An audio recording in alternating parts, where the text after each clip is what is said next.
ప్రపంచ మేధావి Karl marks సిద్ధాంతంలో ముఖ్యమైనది చారిత్రక భౌతికవాదం, హిస్టారికల్ మెటీరియలిజం.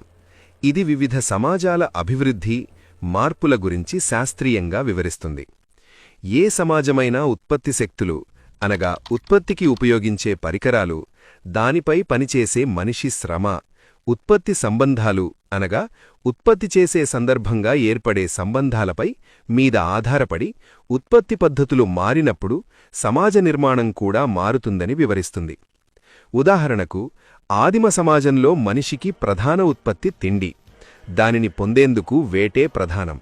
జంతువులను వేటాడేందుకు ఆయుధాలు, తమ ప్రాణాలను కాపాడుకునేందుకు గుంపు అవసరమైంది.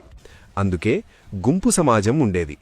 కాలక్రమేణా వారు వేటాడే ఉత్పత్తి పరికరాలైన బాణాలు, విల్లంబులు వంటి వాటిని ఆనాటి మనిషి పదునుగా తయారు చేసుకోవడంతో ఉత్పత్తి పెరిగింది. పెరిగిన ఉత్పత్తిని కాపాడుకోవడానికి గుంపులో ఒకరిని పెద్దమనిషిగా నియమించుకునేవారు. అలా గుంపును నాయకత్వం వహించేవారే గుంపు యజమానులయ్యారు. అలా వారి నుండే క్రమంగా చిన్న చిన్న రాజ్యాలు, వాటి నుండి రాజరిక వ్యవస్థలు ఏర్పడ్డాయి. ఎక్కువ రాజ్యాలను ఆక్రమించుకోవడానికి యుద్ధాలు జరిగేవి. యుద్ధాలలో గెలిచినవారు ఓడిన ప్రాంతాలలో తమ రాజ్యంలో కలుపుకొని వ్యక్తులను ఉత్పత్తిలో పనిచేయడానికి బానిసలుగా ఉపయోగించేవారు. అలా బానిస వ్యవస్థ ఏర్పడింది.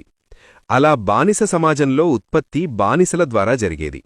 కొంతకాలానికి బానిసల తిరుగుబాట్లు చేయడం ఉత్పత్తికి ఆటంకంగా ఏర్పడింది.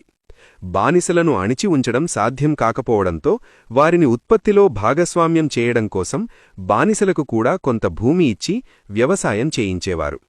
అయితే భూయజమాని భూమిలో మొదట పనిచేసిన తరువాతే వారి భూమిలో పనిచేసేవారు. అలా భూస్వామ్య వ్యవస్థ నడిచింది. ఈ వ్యవస్థలో చేతివృత్తులు అభివృద్ధి కావడం, వారు తయారుచేసిన వస్తువులను మార్పిడి కోసం ఉండిన వర్తక వ్యాపార వర్గాలు ఏర్పడటం, వారి ద్వారా కార్ఖానాలు, చిన్న పరిశ్రమలు అభివృద్ధి అయ్యాయి. అలా భూస్వామ్య వ్యవస్థలో వ్యాపారస్తులకు తయారైన సరుకులను అమ్ముకోవడానికి, లాభాలకు పోగేసుకోవడానికి రాజులు, భూస్వాములు, భూస్వామ్య వ్యవస్థ ఆటంకంగా ఏర్పడింది.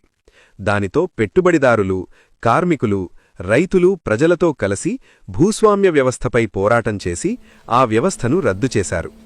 దాని తరువాత వచ్చిన పెట్టుబడిదారి వ్యవస్థ కార్మికులను పరిశ్రమలల్లో ఎక్కువ గంటలు పనిచేయించి వారి అదనపు శ్రమతో మరింత లాభాలను పోగేసుకోవడం మొదలుపెట్టారు. ఈ పెట్టుబడిదారీ వ్యవస్థ క్రమంగా ఇతర దేశాల సంపదను కొల్లగొట్టే సామ్రాజ్యవాదంగా బలపడి మరింత లాభాలను పోగేసుకోవడం, ఆధునిక యంత్రాలతో పనిచేయించడం, ఉన్న కార్మికులను తొలగించడం, సమాజంలో నిరుద్యోగాన్ని, అసమానతలను పెంచడం జరుగుతుంది. ప్రజల చేతుల్లో సంపద లేకుండా చేస్తున్న పెట్టుబడిదారీ వ్యవస్థ తను తయారుచేసిన వస్తువులు అమ్ముడుపోకపోవడంతో ఉత్పత్తి ఆగిపోతుంది.